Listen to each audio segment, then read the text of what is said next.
Presidente Tajani, Mr. President of the European Council, dear Donald, Presidente del Consiglio, dear Paolo, caro Paolo, carissimo Paolo, my Dutch is better than yours, but I won't prove it now. I just wanted, no, I have a good passive understanding of Dutch, and when I'm speaking Dutch it's better than the one of the President of the Council, but I recognize that you made a huge effort to address the Dutch nation. And by the way, following your assessment, I was scandalized by what was said coming from Turkey, on the Netherlands, on Germany and on others. I will never accept this comparison between the Nazis and the now governments.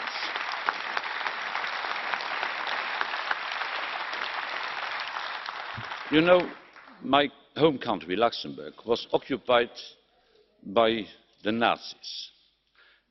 Our people were suffering. My father was forced into the German army together with his three brothers. If you are establishing a comparison of that period with our times, this is totally unacceptable, and the one who is doing this is taking distance from Europe and not trying to enter the European Union. The European Union is not joining Turkey, Turkey is joining the European Union.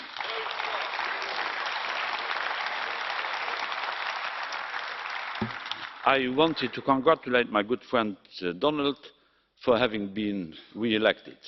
It was the first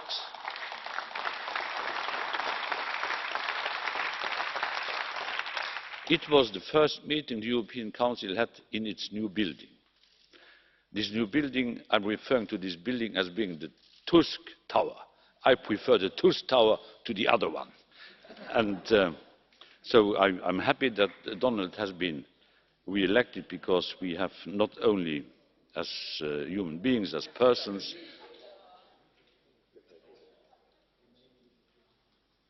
okay, silence has been re-established. Not only do we have excellent personal relations, but also do we have good interinstitutional relations, and I'm very grateful for that. Things could have happened differently, because my first ambition was to become President of the European Council. Now you are there, I'm here, and it's excellent in that way. I'm the best President of the Commission by comparison to you. You are a better President of the European Council by comparison to me, so everything is okay.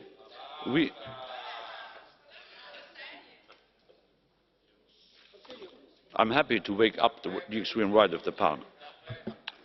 Ce que je voulais dire, en fait, pardon? Thank you.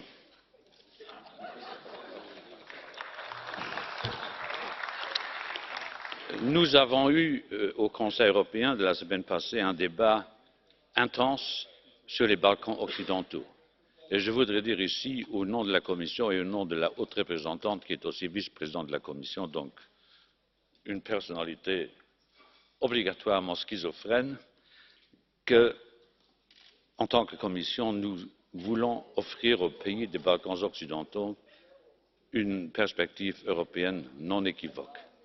Je sais bien que lorsque j'ai dit au début de notre mandat qu'il n'y aurait pas de nouvelle adhésion avant 2019, que cette phrase a créé la confusion aux Balkans.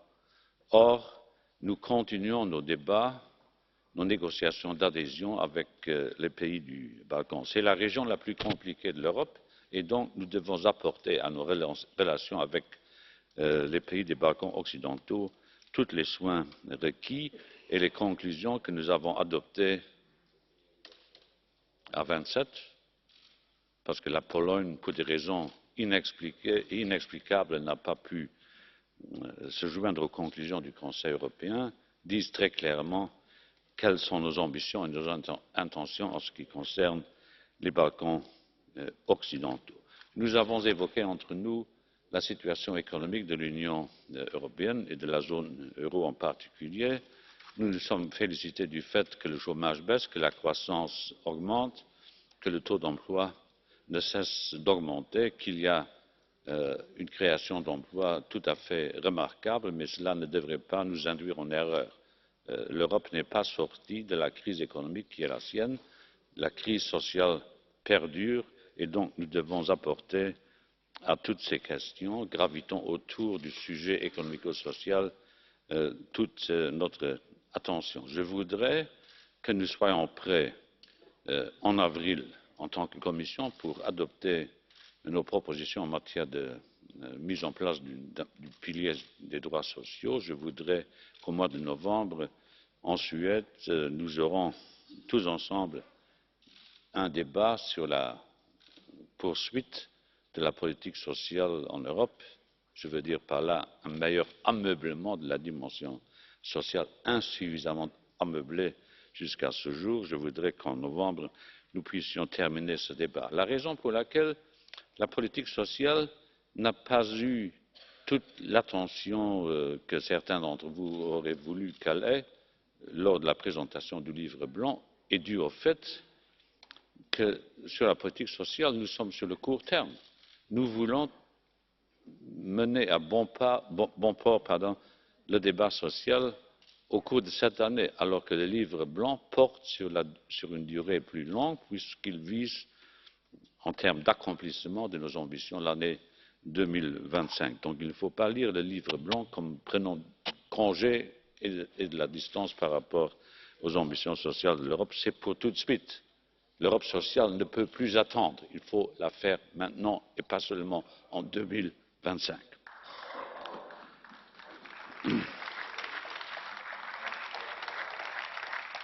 Je suis tout de même toujours impressionné que lorsqu'on fait des blagues, lorsqu'on attaque les autres, les applaudissements du Parlement sont nourris. Mais lorsqu'on parle de la politique sociale, vous êtes une timidité qui m'impressionne.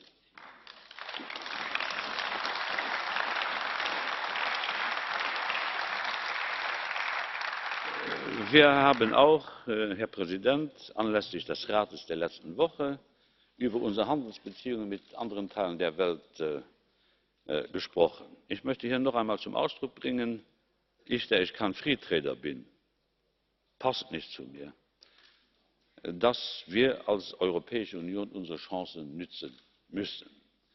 Die Amerikaner, so wie es aussieht, gehen auf Distanz zu multilateralen Handelsverträgen. Das ist bedauernswert, aber es ist eine Chance für uns, weil je mehr Menschen ich aus Asien, Afrika und von sonst woher empfange, umso deutlicher wird mir klar, dass andere in der Welt von uns erwarten, dass wir die Führung in internationalen Handelsfragen übernehmen. Das sollten wir auch tun. Die Welt wartet auf Europa und wir müssen da sein, wenn die Welt auf uns wartet.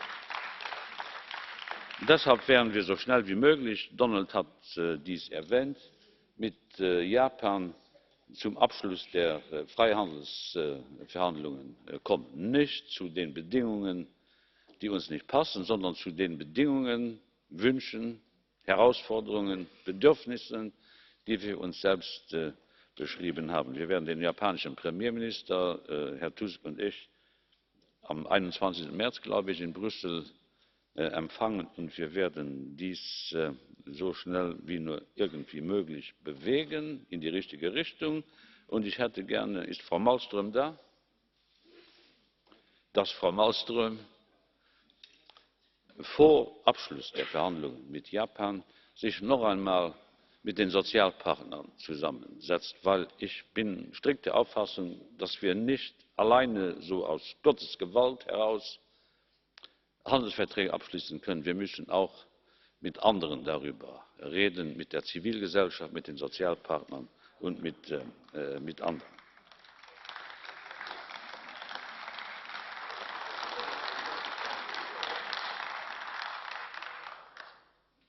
Zu Verteidigungsfragen sage ich nichts, weil Federica ist da führend. Only one sentence on defence. I do think that the point the US are making is right. We have to take care of our own defense and we have to increase our defense budgets. Mr. Trump is not the first one who is saying this. Mr. Trump is the fourth president of the United States I have to deal with. George W. Bush, Clinton, Obama were saying exactly the same. And we made a commitment, I think, in Britain, Wales, yeah, in Wales, which is part of Britain. We signed a commitment and we have to respect that commitment. But I'm strictly against this restricted concept of defense.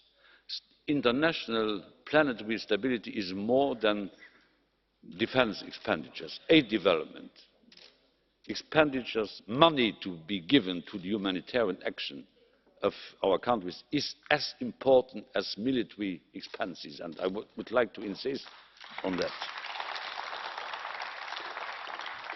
Was das Weißbuch der Kommission anbelangt, haben wir, obwohl das nicht auf der Tagesordnung stand, uns damit beschäftigen müssen. Ich werde dazu nichts weiter sagen, als dass ich hier noch einmal wiederhole, dass es eine Verkürzung der Lektüre des Weißbuches ist, diese Lektüre ausschließlich auf das Europa der zwei oder mehreren Geschwindigkeiten zu begrenzen. Hätte Frau Merkel nicht in einer Pressekonferenz nach dem vormaligen Europäischen Rat davon gesprochen, dann hätte dies überhaupt nicht die Bedeutung gekriegt, die es gekriegt hat. Ich möchte noch einmal deutlich machen, es geht uns nicht darum, einen neuen eisernen Vorhang zwischen Ost und West in Europa zu ziehen. Es geht uns darum, dass wir deutlich machen, dass wenn nicht alle können oder wollen, dass wir weitergehen können in Sachen Vertiefung der europäischen Integration. Und im Übrigen, wenn Sie sich mal im Detail ansehen, dort, wo es bis jetzt verstärkte Zusammenarbeit gegeben hat, werden Sie unschwer feststellen können, dass in allen Fällen alle sogenannten neuen Mitgliedstaaten, ich mag diesen Ausdruck nicht, bei verstärkter Zusammenarbeit mitmachen, aber einige Gründungsmitglieder nicht mitmachen. Beispiel: Europäische Staatsanwaltschaft. Wer macht nicht mit? Die Niederlande. Wer macht mit? Alle in 2004 beigetretenen Mitgliedstaaten der Europäischen Union. Also diese Vorstellung, dass dies ein Entwurf wäre, um Europa wiederum in zwei Teile aufzuteilen, ist ein Vorwurf, der die Wirklichkeit nicht trifft. Ich wäre froh, wenn jetzt alle in Europa, Europaparlament, nationalen Parlamente, whosoever, sich an dieser breit angelegten Debatte über europäische Zukunft beteiligen würden. Die Kommission wollte nicht ein Diktat vorlegen.